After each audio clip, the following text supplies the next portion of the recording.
Everyone, नमस्कार। मैं मनोज कुमार स्वागत करता हूं आपका आपके YouTube चैनल विद्यार्थी एजुकेशन अड्डा पर। जैसा कि हम हिंदी का टॉपिक पढ़ते रहे हैं तो उसमें हमने अभी तक पढ़ा हुआ है जो हमारे समश्रुत भिन्नार्थक शब्द आज हम पढ़ेंगे। ठीक है, तो आज हम देखते हैं समश्रुत भिन्नार्थक शब्द जो समान स्वर के उच्चारण से होते हैं पर उनका मतलब अलग होता है। उनमें मूल चूल परिवर्तन होता है, एकदम छोटा सा परिवर्तन, कहीं पर बिंदी, कहीं पर छोटा सा एकदम परिवर्तन। आपको सुनने में ऐसा नहीं लगेगा कि इसका मतलब क्या होता है, इसका मतलब पहले वाला होगा या दूसरे वाला। तो उसमें कुछ शब्द हमने लिखे हुए हैं जो आयोग में बार बार पूछे गए हैं। इन्हीं शब्दों में से आयोग ने रिपीट किया है, तो आज हम उन्हीं शब्दों को लेते हैं जिन्होंने आयोग को बार बार रिपीट किया है आयोग ने जिन्हें। तो देखते हैं, जैसे अम्बु माने होता है अम्बु और एक लिखा है अम्ब। तो अगर हम अम्बु कहेंगे या अम्ब कहेंगे तो सेम उच्चारण होता है, सिर्फ थोड़ा सा फर्क है जो उ की मात्रा का। ठीक है, तो जैसे अम्बु मिस क्या होता है, अम्बु मिस होता है जल, और अम्बु मिस क्या होता है, अम्ब का मतलब होता है या माता या पिता या माता पिता, जो अम्ब कहलाते हैं। ठीक है, उसके बाद देखते हैं, एक लिखा है अंगना और दूसरा भी लिखा है अंगना। फर्क कितना है, एक में अन की बिंदी है, एक में चंद्र बिंदी है। तो जिसमें चंद्र बिंदी है वो हमारा हो जाता है ना, अर्थात इस अंगना का मतलब होता है या एक औरत। ठीक है, और इस अंगना का मतलब होता है यह होता है एक आंगन, जो कि आंगन जिसे कहते हैं। तो अंगना मिस होता है औरत और अंगना मिस होता है आंगन। तो सिर्फ चंद्र बिंदी का फर्क है, बाकी उच्चारण इसका सेम ही होता है। समश्रुत भिन्नार्थक जितने भी शब्द होते हैं उनका उच्चारण सेम होता है, बस उनके मतलब अलग होते हैं, या उनको हम लिखेंगे तब उनका अर्थ हमें अलग जाने मिलेगा। ठीक है, जैसे अन्न, अन्न का मतलब होता है अनाज, और अन्य का मतलब होता है दूसरा, अन्य का मतलब दूसरा। ठीक है, उसके बाद अनल का मतलब होता है, जैसे अनल और अनिल, अनल और अनिल, तो सेम उच्चारण होता है इसका लगभग। तो अनल मिस होता है आग और अनिल मिस होता है पानी, हवा, हवा। अनिल का मतलब आग होता है और अनिल का मतलब होता है हवा। ठीक है, उसके बाद देखते हैं अभिराम और अभिराम। तो अगर हम कहेंगे तो अभिराम, अभिराम या अभिराम। ठीक है, तो इसमें छोटा सा फर्क है। तो जैसे अभिराम मिस होता है सुंदर, और अविराम मिस बिना रुके हुए या लगातार, लगातार या बिना रुके हुए। अभिराम मिस होता है सुंदर। ठीक है, उसके बाद देखते हैं हमारा है अली और अली। तो अली और अली ये सबसे ज़्यादा आयोग ने पूछा है, UPSSC आयोग ने लगभग हर पेपर में अगर पूछता है समश्रुत भिन्नार्थक शब्द तो अली या अली में से ही पूछता है, क्योंकि पिछली बार 3-4 बार ये आयोग में आ चुका है। ठीक है, तो हम इसको देखते हैं। अली मिस होता है भंवरा, अली मिस भंवरा या अली मिस भंवरा, और अली मिस होता है तो अली मिस सखी। उसके बाद देखते हैं आदि और आदि। तो आदि और आदि, तो इसमें हम उच्चारण इसका भी सेम ही होता है। आदि का मतलब होता है अन्य या आरंभ, जैसे आदि और अंत। तो आदि मतलब आरंभ और अंत। ठीक है, तो आदि का मतलब होता है इसके और बहुत से हैं, या और दूसरा इसका मतलब होता है आदि का आरंभ करना। ठीक है, और इसका एक मतलब और भी होता है कि वगैरह, जिसे कहते हैं वगैरह वगैरह कुछ चीज़ें होंगी, तो इसका मतलब आदि और भी चीज़ें हो सकती हैं। उसके बाद आदि का मतलब होता है अभ्यस्त। क्या, अभ्यस्त। जैसे क्या कहेंगे, हम शराब पीने के आदी हैं या बीड़ी पीने के आदी हैं, अर्थात उसका अभ्यस्त हो गया है उनका। ठीक है, उनकी ये आदत है। और एक हमारा होता है अघ और अघ। ठीक है, अघ और अघ, इनका मतलब क्या होता है, मतलब होता है सूर्य। ठीक है, अघ का मतलब सूर्य, अघ का मतलब सूर्य। और अगर बात करें अघ की, तो अघ को हम पाप कहते हैं, जिसको जिसको अधर्म कहते हैं। उसी तरह यह अघ होता है, अघ प्लस कर्म बराबर अधर्म होता है, तो अर्थात पाप कर्म। ठीक है, तो अघ यहाँ से होता है। ठीक है, उसके बाद देखते हैं कुल, कुल और कुल। कुल का मतलब होता है वंश, कुल का मतलब वंश, क्या कहेंगे, ये हमारे कुल के नहीं है, अर्थात ये हमारे वंश के नहीं है। उसके बाद अगर कहेंगे कुल, तो कुल का मतलब होता है किनारा, ठीक है, कुल का मतलब किनारा होता है। उसके बाद देखते हैं कंजर और कुंजर। तो कंजर किसे कहते हैं, कंजर कहते हैं दुष्ट व्यक्ति को, कंजर कहते हैं दुष्ट व्यक्ति को या नीच पुरुष को। कंजर अर्थात दुष्ट व्यक्ति, दुष्ट या नीच पुरुष।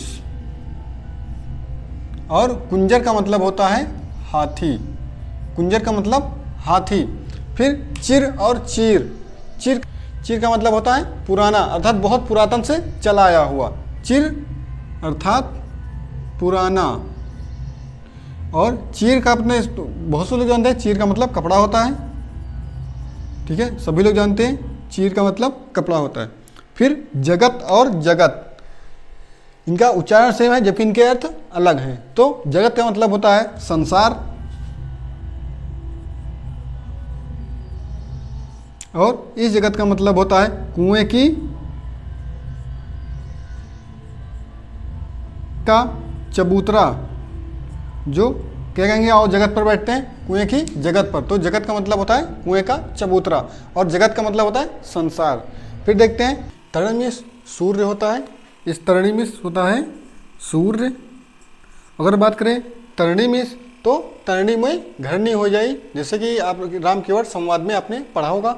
तो इसका मतलब होता है, इस तरणी का मतलब होता है नाव। और अगर बात करें तरुणी की, तो तरुणी युवती को कहते हैं, युवती को तरुणी कहते हैं, अर्थात इसका मतलब हो जाएगा युवती, ठीक है। उसके बाद देखते हैं नागर, नागर और नगर। नागर जो है पिछले वीडियो के पेपर में आया था कि नागर का मतलब क्या होता है, नागर का समश्रुत भिन्नार्थक शब्द क्या बनेगा।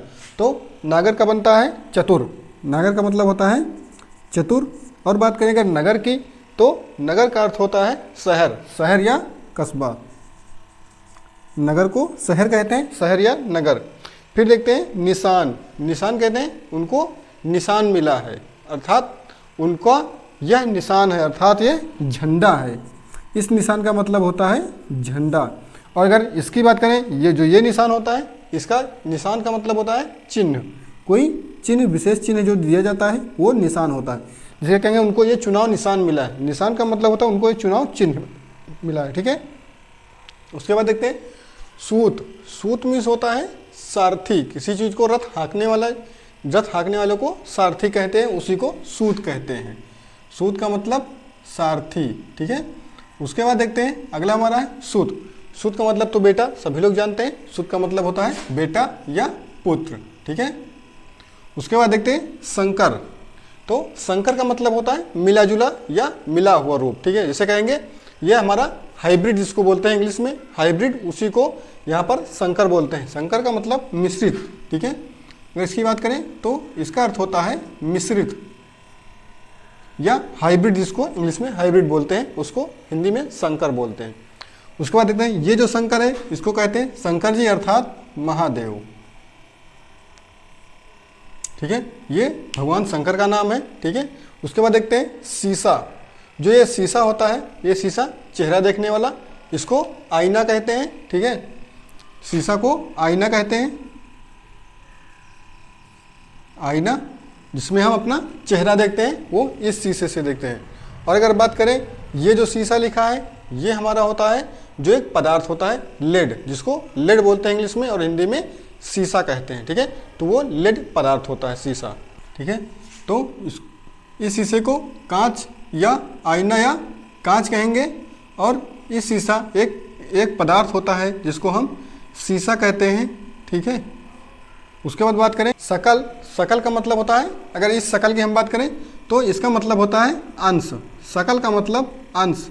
और जो शुक्ल लिखा है तो शुक्ल का मतलब होता है संपूर्ण, ठीक है। शुक्ल का मतलब संपूर्ण। और बात करें नियत की, तो नियत होता है कि नियत का मतलब क्या होता है, नियत होता है जैसे कहेंगे ये हमारी नियत में लिखा है, अर्थात भाग्य में, ठीक है। नियत का मतलब भाग्य, तो नियत का अर्थ होता है भाग्य से।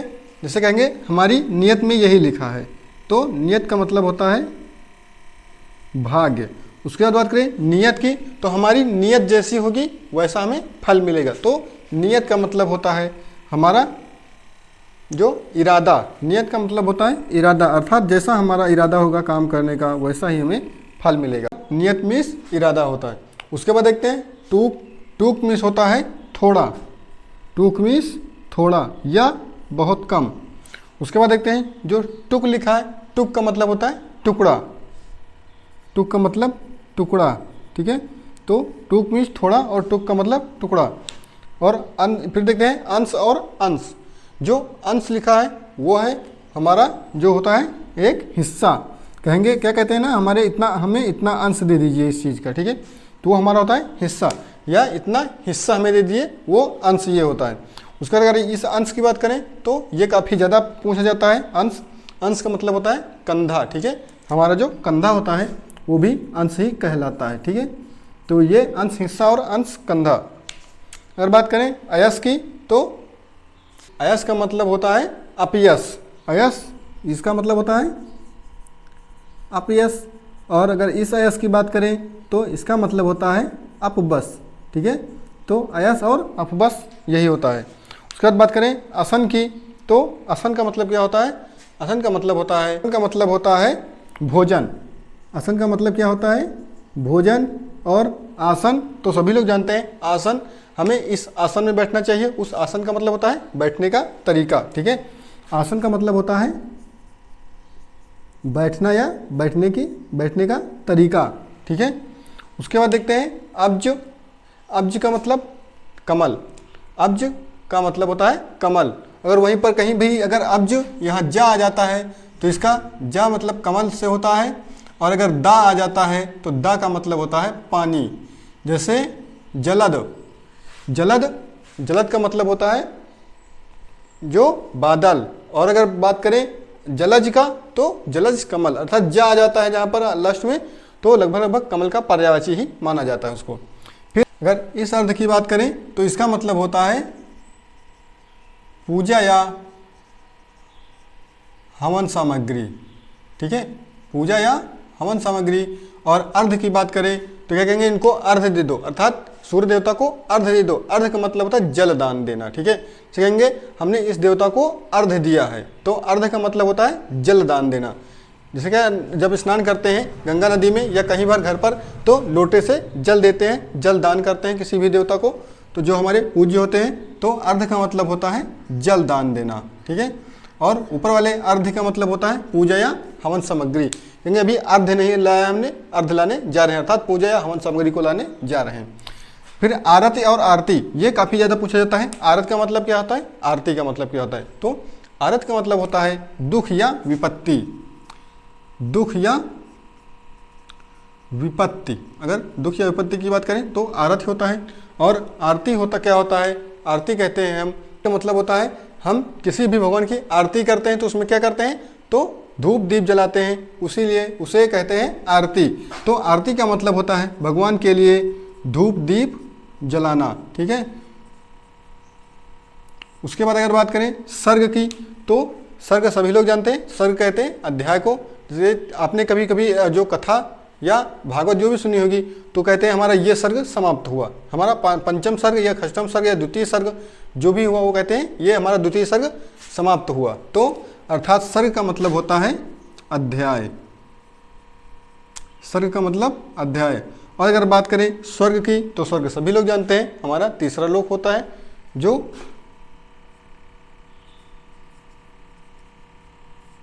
तीसरा लोक, अगर हार की बात करें तो ये हार सेम ही लिखा है, तो इसका जो है स्थान के आधार पर अर्थ निकाला जाता है कि वहाँ किस हार की बात की गई है। क्योंकि एक हार का मतलब होता है पराजय और दूसरे हार का मतलब होता है गले की माला या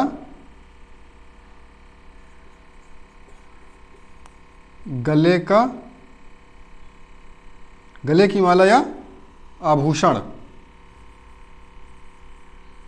ठीक है। तो इसका ये मतलब होता है हार का। तो ये स्थान के ऊपर डिपेंड करता है या किस स्थान पर रखा गया उसका अर्थ क्या निकलेगा, ठीक है। उसके बाद बात करें मात्र की, तो मात्र का मतलब होता है केवल। मात्र का मतलब केवल। अगर मातृ की बात करें तो ये हमारा होता है माता से, ठीक है। ये किससे होता है, हमारा माता से संबंधित होता है। तो इसमें ज़्यादा इंपॉर्टेंट या ज़्यादा बार कौन सा पूछा गया है, तो हम देखते हैं जैसे हमारा अम्बु है, ये भी एक इम्पॉर्टेंट है। उसके बाद अंगना भी पूछा गया पिछली बार अगर बात करें, और इसमें अनल और अनिल मोस्ट इम्पॉर्टेंट होता है, ठीक है। उसके बाद अभिराम अभिराम भी पूछा गया है एक बार। फिर अली और अली ज़्यादातर पूछा जाता है, ये भी मोस्ट इम्पॉर्टेंट में लिख लेंगे, ठीक है। उसके बाद क्या पूछा जाता है, कुल कुल।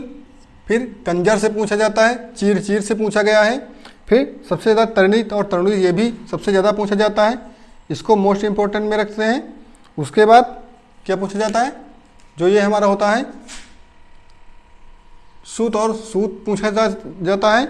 और यहाँ से अंश, अंश कंधा और हिस्सा से। और इसमें पूछा जाता है पिछली बार आरती और आरती से एक बार पूछा गया है, ठीक है।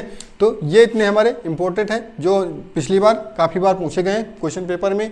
चाहे आप RO का ले लीजिए या UP PCS के ले लीजिए या फिर आप ले लीजिए UP SSSC का कोई भी पेपर हो, इतने में से ही लगभग पूछा जाता है, ठीक है।